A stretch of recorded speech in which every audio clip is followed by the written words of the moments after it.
Nature guide का 10 दिवसीय प्रशिक्षण। एमपीजी कॉलेज में भारत सरकार पर्यटन मंत्रालय की ओर से नेचर गाइड का 10 दिवसीय प्रशिक्षण शिविर का आयोजन किया गया, जिसका दीप प्रज्वलित कर उत्तराखंड पर्यटन विभाग की अपर निदेशक पूनम चंद सिंजलवोहरा, प्रधानाचार्य अनिल चौहान ने किया। एमपीजी कॉलेज के बुरांस सभागार में आयोजित नेचर गार्ड प्रशिक्षण शिविर के बारे में जानकारी देते हुए अपर निदेशक पर्यटन उत्तराखंड पूनम चंद ने बताया कि प्रधानमंत्री नरेंद्र मोदी के आत्मनिर्भर भारत के तहत स्वरोजगार देने के लिए युवाओं को नेचर गाइड का प्रशिक्षण दिया जा रहा है।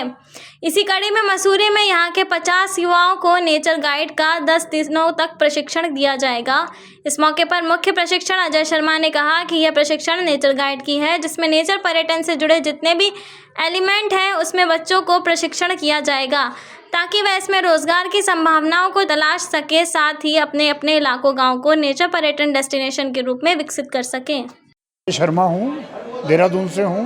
आप यहाँ पर एक कार्यक्रम बच्चों को ट्रेनिंग देना है। जी बिल्कुल। किस तरह की ट्रेनिंग है, इससे इन बच्चों को क्या लाभ होने वाला है? ये ट्रेनिंग जो है नेचर गाइड की है और जिसमें प्रकृति से जुड़े हुए जितने भी एलिमेंट्स हैं पर्यटन की दृष्टि से, उसमें बच्चों को ट्रेन किया जाएगा, जिससे बच्चे नेचर गाइड के रूप में रोजगार की संभावनाओं को तलाश सकें और साथ ही साथ जहाँ जहाँ वो अपने इलाकों से आते हैं पहाड़ में, वो अपने गाँव को, अपने इलाकों को एक नेचर पर्यटक डेस्टिनेशन के रूप में डेवलप कर सकें। इसमें किस भी है, क्या क्या चीज़ें इसमें? इसमें जो इंट्रोडक्शन बच्चों को दिया जाएगा, वो जो नेचर से जुड़े हुए जो भी एलिमेंट्स हैं उनको बर्ड वॉचिंग की टिप्स दी जाएंगी, उनको पौधों के बारे में बताया जाएगा, उनको मेडिसिनल प्लांट्स के बारे में बताया जाएगा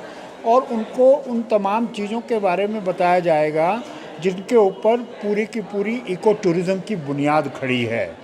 तो इको टूरिज़्म से जुड़े हुए जितने भी काम होते हैं उससे उनको अवगत कराया जाएगा। अब फिर से करिए।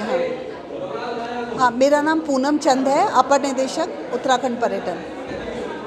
ये नेचर गाइड ट्रेनिंग हमारी 20 तारीख से आज से प्रारंभ हो रही है। हम लोग 500 बच्चों को पूरे उत्तराखंड में ट्रेनिंग दे रहे हैं। आज 50 लोगों की ट्रेनिंग यहाँ पर शुरू हो रही है मसूरी में।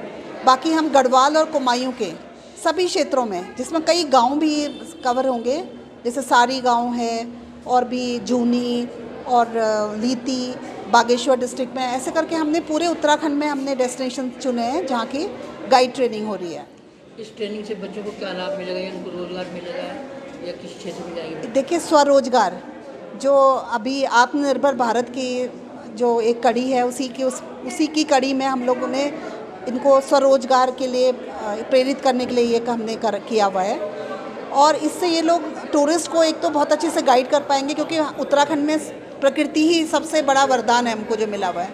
हमारे जो 70% एरिया तो फॉरेस्ट से कवर्ड है, तो उस फॉरेस्ट एरिया के में पर्यटकों को पूरा बता पाएंगे कि क्या आकर्षक का क्या केंद्र होता है, हमारे यहाँ क्या चिड़िया होती हैं, क्या तितलियाँ हैं, क्या बर्ड्स हैं, तो उन सब के बारे में पर्यटकों को बता पाएंगे तो काफ़ी पर्यटक फिर से आकर्षित होंगे। और जब एक गाइडेड टूर होगा, नेचर ट्रेल होंगी, तो उस नेचर ट्रेल से के माध्यम से उनको सस्टेनेबल एंड रेस्पॉन्सिबल टूरिज़्म की भी शिक्षा मिलेगी। और पर्यटक को भी, जो आजकल पर्यटक जो आते हैं, जैसे जो गंदा फेंकते हैं या हमारे उत्तराखंड को गंदा करते हैं, उनको भी वो डायरेक्टली ट्रेन करेंगे कि भाई ऐसा नहीं करना है आपको। तो मुझे लगता है कि पर्यावरण की भी इससे संरक्षण होगा और इन लोगों का स्वरोजगार का भी सृजन होगा। तो मुझे लगता है ये ट्रेनिंग ज़रूर ही इनके लिए लाभकारी होगी। ये टूरिज़्म सेक्टर स्किल काउंसिल है भारत सरकार का, तो उसके उपक्रम से हम लोग इस बार 5000 लोगों को ट्रेनिंग दे रहे हैं। 4000 लोगों की ट्रेनिंग हमारी अलग अलग क्षेत्र में हो रही है। जैसे ढाबा, जो 4 धाम यात्रा है, तो जो ढाबे और गेस्ट हाउस केयर टेकर्स, इन सब की ट्रेनिंग भी हो रही है 2000 लोगों की। 1000 लोग हम हेरिटेज टूर गाइड पूरे उत्तराखंड में तैयार कर रहे हैं और उसी कड़ी में 500 हम नेचर गाइड तैयार कर रहे हैं। तो नेचर गाइड अलग अलग क्षेत्र में हम लोग मतलब ट्रेनिंग दे रहे हैं इस तरह की। आज के लिए बस इतना ही। बने रहिए टुडे 24 न्यूज़ के साथ।